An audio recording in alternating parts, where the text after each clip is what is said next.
Yra laukai tipo date, yra laukas tipo time,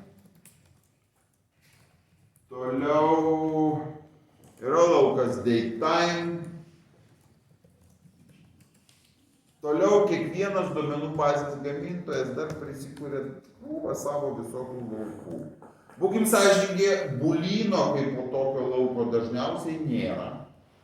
Bent jau SQL standartas neaprašo.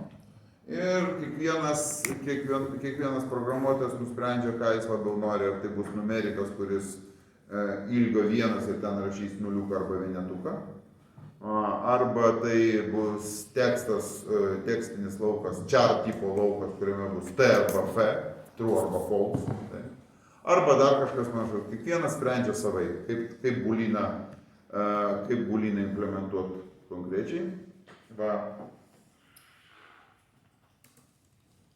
Taigi, faktiškai vienas esminis niuansas. Yra speciali reikšmė, kuri gali būti įrašyta į bet kurio tipo lauką SQL lentelėje. Tai yra reikšmė null.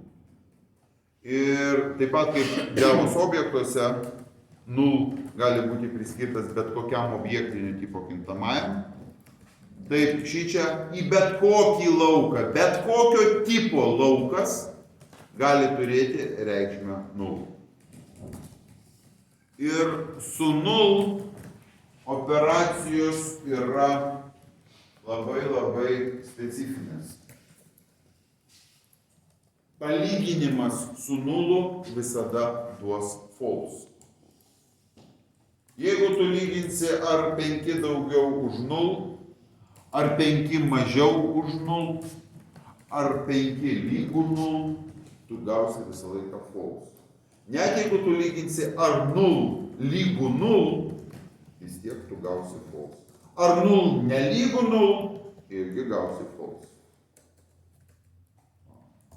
Rezultatas toksai, kad palyginimui ar reikšmė yra 0, yra specialus operatorius, kuris vadinasi, sakykime, aš čia,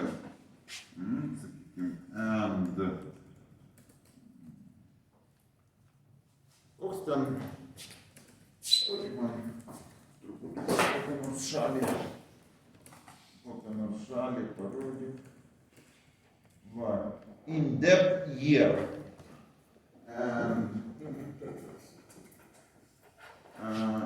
The in-depth year yra is null,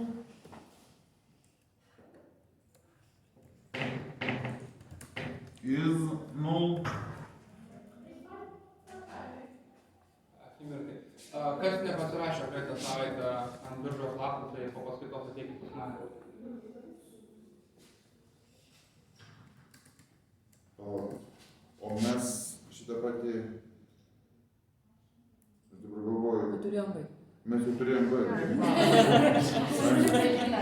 Va, gerai, yra is null arba is not null.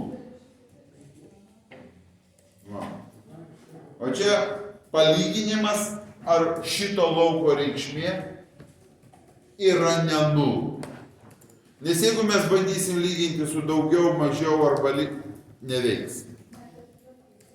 Supratom? Taigi, dar du tipai, kurie yra faktiškai naudojami retai, bet jeigu aš noriu išsaugoti kažkokius tai duomenys, kurie yra dideli, tai yra C-lob arba B-lob. Lob yra nuo žodžio large object ir C-lob yra character large object arba B binary large object. Slob arba blob. Va. Pagal tuos laukus negalima ten nei rūšiuoti, nei filtruoti nieko. Jie dažniausiai jie netgi saugomi visiškai atskirai nuo duomenų. Yra tik tai šitą patį Sakykime, kaip pavyzdį aš galiu pasakyti, kur saugo šitą daiktą. Tai, pavyzdžiui, bankai, jeigu nusiskanuoja tavo ID, tai jie saugo realiai tipo duomenų bazę. Jie nesaugo atskiro failo, nors aš, pavyzdžiui, sakykime, jeigu kokį saitą daryčiau, tai pas mane būtų tiesiog atskira direktorija, kur guli ten nuotraukų pavadinimai, kur guli nuotraukos ir pas mane duomenų bazė būtų stringas, kur failo pavadinimas. Taip? Va.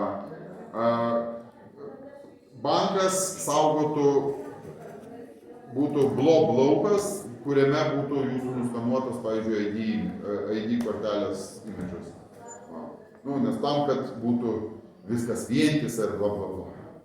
Tai šitas dalykas, bet rūšiuoti pagal jį negalima, filtruoti negalima, tiesiog būdas išsaugoti kažkokį